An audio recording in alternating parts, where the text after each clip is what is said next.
Okay, welcome to the On Your Side podcast. I'm Gary Harper. And I'm Susan Campbell. Boy, what a storm we had last night. Oh, my goodness. I mean, so you're just as far east of the valley as I am west of the valley.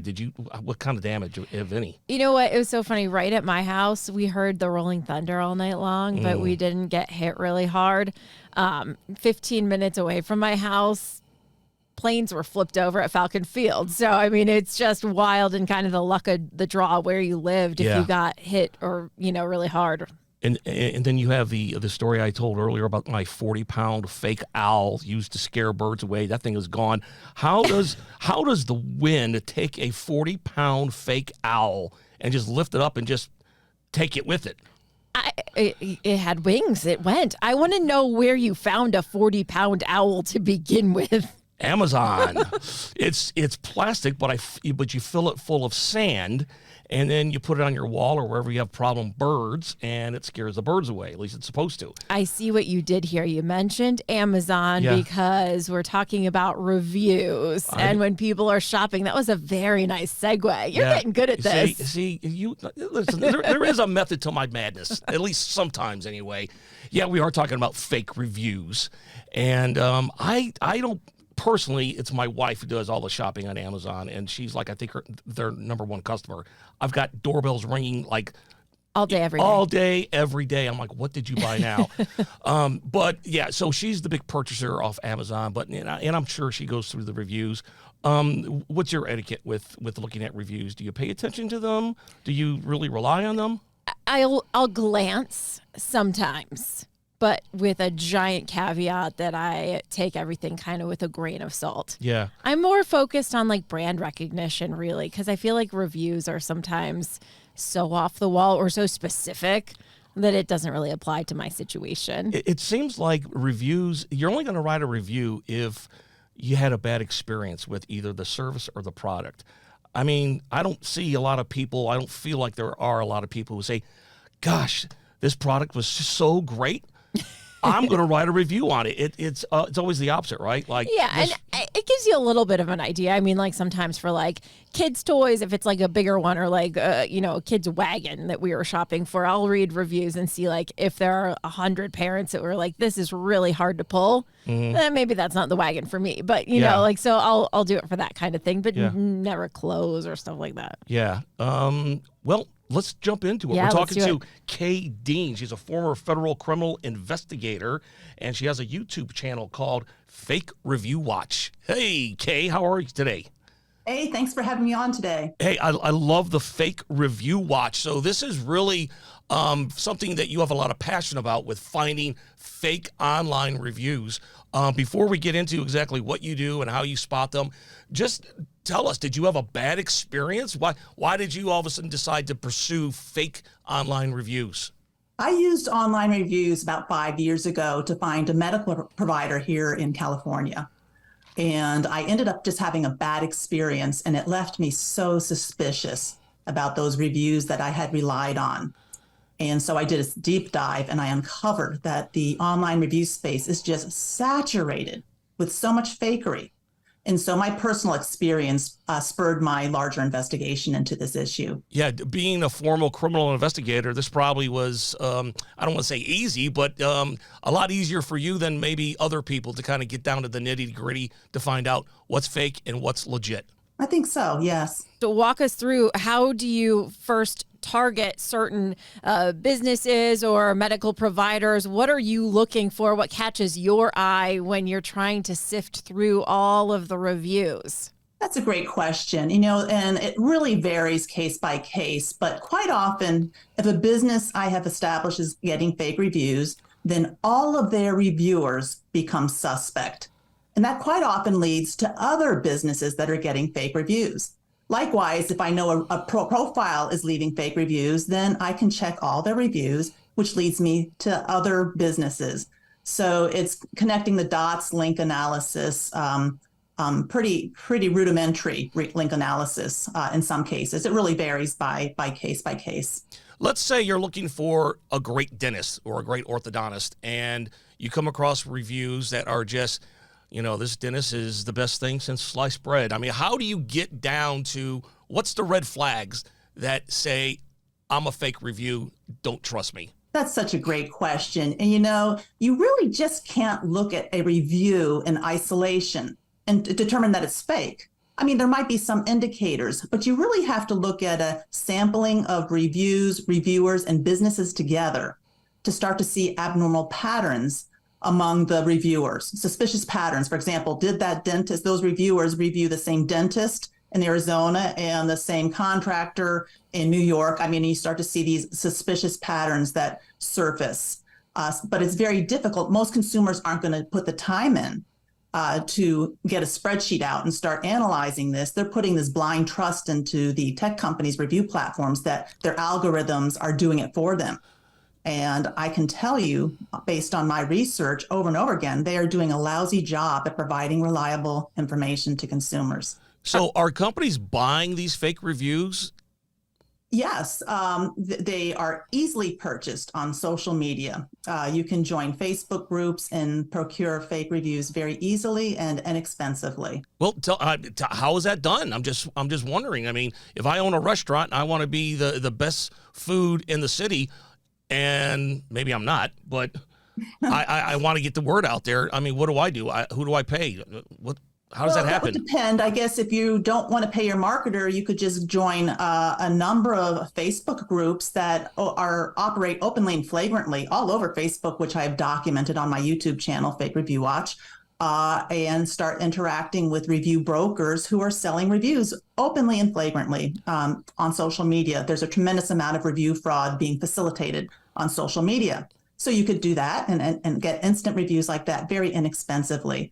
Or if you're a business owner, you can join these groups on Facebook, just for example, and barter and trade reviews with other businesses.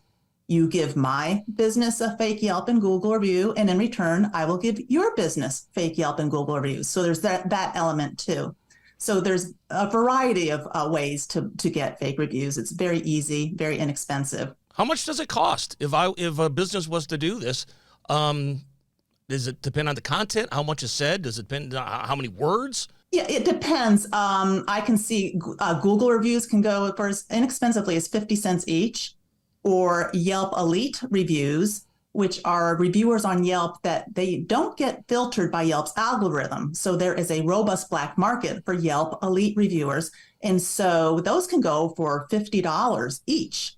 And when I first started looking at that issue, Yelp Elites were selling reviews on social media for up to $100 each. So it's, and this is interesting part too. You think that, we're paying a reviewer, someone to write this review. We require a lot of time to put that. And what's happening is quite often the businesses themselves provide the texts of the reviews to the review broker or whoever's going to post the review that they want posted. It's provided by the business. They can be very detailed. They even quite often even have photos, which I have seen over and over again.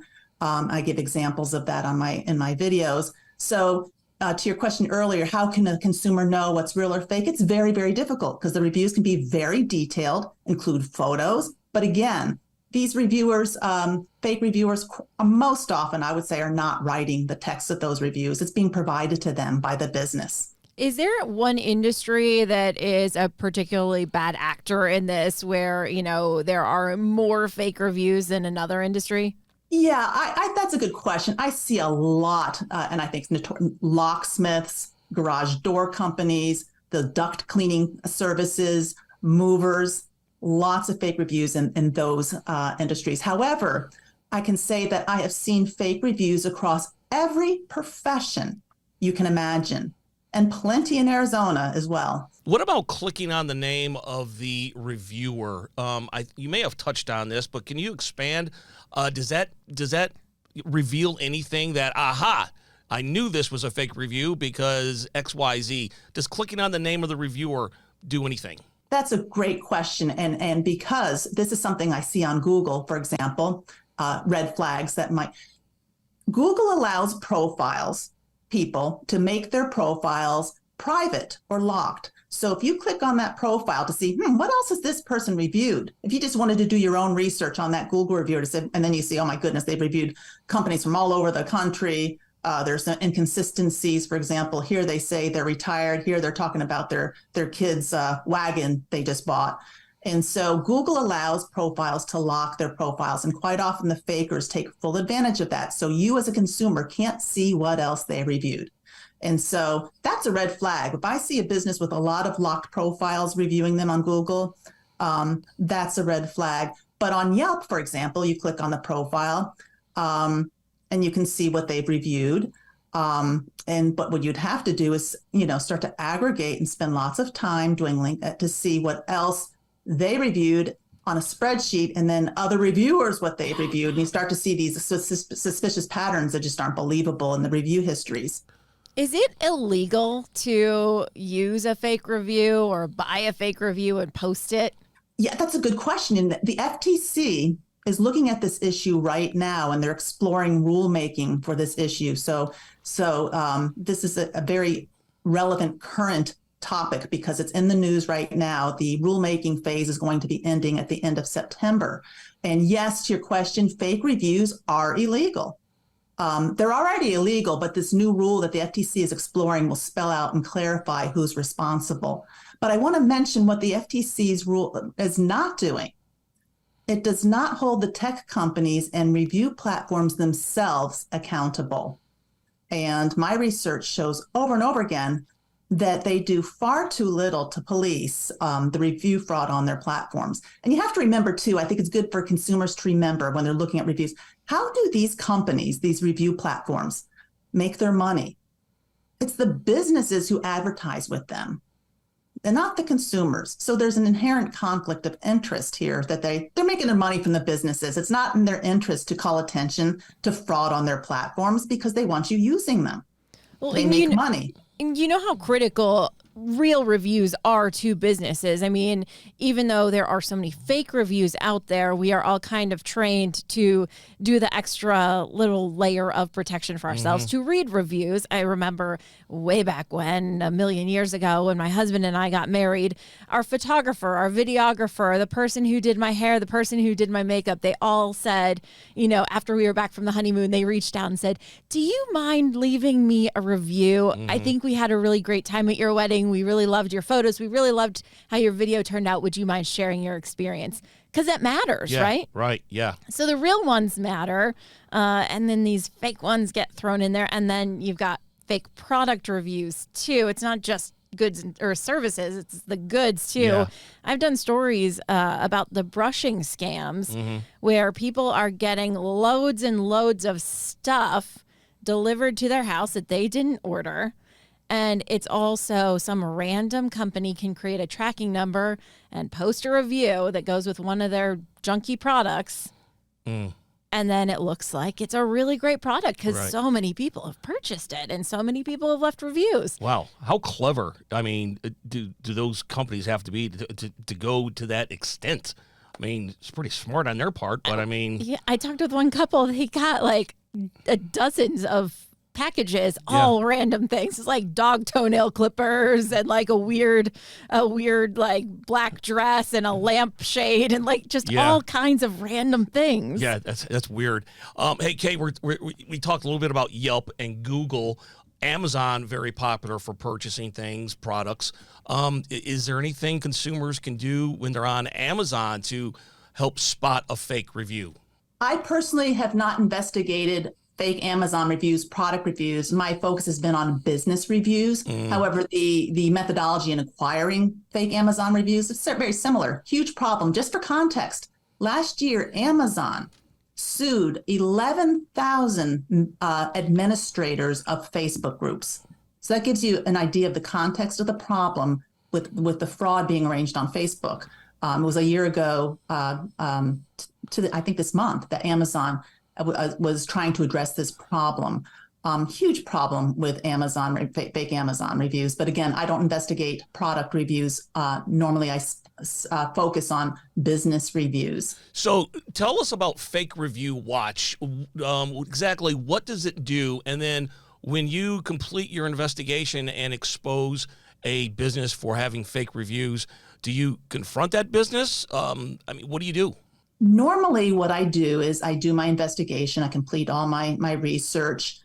And what I've started to do is actually I will pitch my story to a reporter so that they can do a story and have a broader microphone to get the information out to a broader audience. And so that's one method. So what I do is, and everyone knows there's fake reviews out there. We all talk about it. We know it's important. Surveys show consumers are using reviews so heavily. So it's a huge issue. But it's very difficult to quantify. How bad is the problem? How many? People don't really know. And so what I found the most compelling, effective way to show the public what's going on is to post videos on my YouTube channel, Fake Review Watch, as case studies. And it works beautifully. It really brings it home. It's like, oh my gosh, an endodontist, a psychologist, psychiatrist, contractors. When you see that this is real, and my library of research, I have over 80 videos now on my YouTube channel. It's very, very compelling when you see case studies as real examples. So that's what I do. I do my investigations, and then I put a video on my YouTube channel. Or what I do now is, because Yelp watches my videos now, and they try to get out in front of stories. And so what I do is I will go to a reporter first, so then that they can go to the tech company and get a on-the-record response about what's going on. For example, I did a video on a contractor in Nevada, and only after the reporter went to Yelp with my investigation, Yelp took down over 200 fake reviews. How is that? I mean, what confidence does that give you in Yelp when someone like me, a citizen investigator, using just eyeballs and spreadsheets, no automation, can identify that amount of fraud on a contractor's Yelp page, and Yelp didn't see it until a reporter went to Yelp? And so that's kind of what I do with my research to try to, and again, the overall goal of my channel is to shine on a light on the issue and convince people actually not to use reviews, and also to rally support for more enforcement and legislation. And so in order to do that effectively, I have to actually call out certain businesses to do it effectively. Do these businesses ever respond to you and say, hey, no, these are real reviews? No, actually, no. I have not had that happen. And when people do, overwhelmingly, I hear from people every day, businesses and consumers, who are appreciative and supportive of the work I'm doing. A lot of people are fed up with the current situation. Hey, I was reading one of your recent investigations into, I believe it was an orthodontist here in Arizona, so we won't name names or cities, but what did you find about that orthodontist, and how did you connect the dots that all of his reviews were not on the up and up? They were fake reviews, making him look like a glowing professional. Yes, and that was actually an endodontist that I did an investigation, and what I saw was that there was a number of medical professionals around the United States receiving Google reviews from the same profiles. And so just simple spreadsheets, when I spend hours and hours and hours plotting data, and you start to see the patterns are not believable. For example, the endodontist in Phoenix has, just for example, because I'd have to go look at my video, 20 reviewers in common with an orthodontist in Wisconsin or a podiatrist in New York. You just start to see these, it's just not believable. So when you have the data on a spreadsheet, it's very, very compelling that those reviews are fake. And it would appear Google would agree, because they removed, oh my goodness, well over 100, 200 reviews for that endodontist. I can't remember. But and this is an interesting point too. And I think when Google removes fake reviews, the reviews disappear with no warning to consumers. So you could be looking at the Google page, for example, this endodontist or a contractor that in Arizona that I've documented, or a med spa in Tempe, or a property manager in Phoenix, or, for example, just examples of Arizona businesses that I've seen. If Google has removed fake reviews for them, finally their algorithms catch up, or if the media has gone to them with something, they disappear. No warning could. Would you consider going to an endodontist if you knew Google just removed 150 of their fake reviews? I don't think so. Yeah. I don't think so. I think most people would pass and want to try someone who is, perhaps ethical. I think if you ask consumers what are three most important things you consider maybe when you pick a business is probably price, competency, and honesty. And if you know that a business is trying to deceive you, you probably will pass and try to find someone else. So Google reviews disappear when the fake reviews, and I think that's something that's a big problem because there's just lack of transparency. Another red flag that you'd ask about, like for example, if you're looking at Yelp, go down and buried deep on every Yelp page is a category called reviews removed for violating terms of service. It's very difficult to find. Most people don't even know how to read a Yelp page. You know, quite a bit of scrolling and clicking. And if you see a lot of 5-star reviews removed for violating terms of service, that's a red flag. But again, quite often Yelp will remove lots of fake reviews. I've documented over and over again, and it does not affect the business's star rating. And my point is, who wouldn't want to know that the business they're considering just lost dozens of fake Yelp reviews that's just swept under the rug? And my opinion is that it's not in their interest to call attention to fraud because the businesses pay them. Yeah. So these are all, I mean, all the fake reviews are good reviews. Can we trust the bad reviews that people leave if we want to go and see, what are the worst experiences people have had with a business or a provider? That's a great question because I hear some people say that, well, gee, I don't trust reviews. I only look at the negative reviews to get my information. And I can tell you that negative reviews can also be easily purchased on social media, and I've documented it on my YouTube channel. And so I don't see that as often, the fake negative reviews, but when I do, it really gets my attention. But it's very easy to get fake negative reviews for a competitor, for example. So all of it, there's just, I liken it to like an ocean of disinformation and fakery.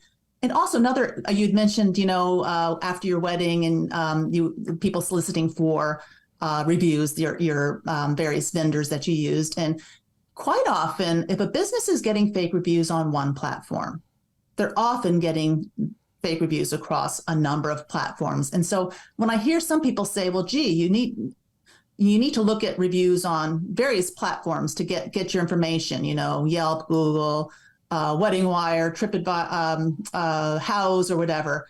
And quite often, if they're getting fake reviews on one, they're getting fake reviews on others. So I don't even think that's very valuable advice. Okay, it was a great conversation. Are you a big review person, Susan? I mean, you Not really. No. I mean, like I said, a little bit. I'll read every so often. Right. But I think this has really kind of opened up a new chapter, so to speak, for consumers because you can't believe everything you read. And when it comes to these reviews, oh my gosh, this is the best. This is the best veterinarian on the internet. Look how nice things are saying. Or the very worst. Or the very worst. Yeah, I mean, the reviews have taken on such an exaggerated importance. Really, it factors into how you're found. Yeah. And so there's this of course, there's this tremendous desire to have reviews if they make or break a business. And so it's a huge issue. And surveys show that I think 90% of people consult reviews when making their decision. So it really matters. And the stakes are very high when you're considering medical professionals or a contractor who's going to come into your home. But I think it all matters. The restaurant, for example, that you choose that may have fake reviews. Well, what about the restaurant who's not faking? So I believe the current situation in the review space rewards cheating, harms businesses and honest and consumers, and erodes business ethics. And so it's a huge issue. And again, the FTC is looking at this issue right now, but unfortunately, they're not they can't hold the tech companies accountable for this problem. But it's a step in the right direction for sure. Well, maybe back to the good old word of mouth recommendation. I was going to say so much for the days of word of mouth. Hey, Kadeen, if people want to find out more about you or your YouTube channel, where do they go? Just kind of throw out some social media accounts or websites. Yes, go right ahead. My website is fakereviewwatch.com. And my library of research where I post case studies is my YouTube channel, Fake Review Watch. All right, sounds good. Next time I read a review, you're going to be in the back of my head going, is this fake? Skeptical. Yeah, here we go. It's Kay Dean. All right, Kay, thank you so much for being on the On Your Side podcast. Really appreciate it. And thank you again for the insight, okay? Thanks for the opportunity. The On Your Side podcast is produced by Brad Denny. Our audio engineer and editor is Todd Martin. Segment producer is Colin Stanton. And I'm Gary Harper. And I'm Susan Campbell. If you have a problem you can't resolve, maybe we can. Send us a message through azfamily.com or our AZ Family mobile app. Look for the On Your Side section and leave us a message. Thanks so much for listening to the On Your Side podcast. And if you like it, leave us a review. We'll see you next week. On Your Side is on Good Morning Arizona every weekday morning at 6:45 and 7 o'clock, and every weekday evening on Good Evening Arizona at 4 and 5 o'clock. You can also catch it on Arizona's Family News at 9 on 3TV every weeknight.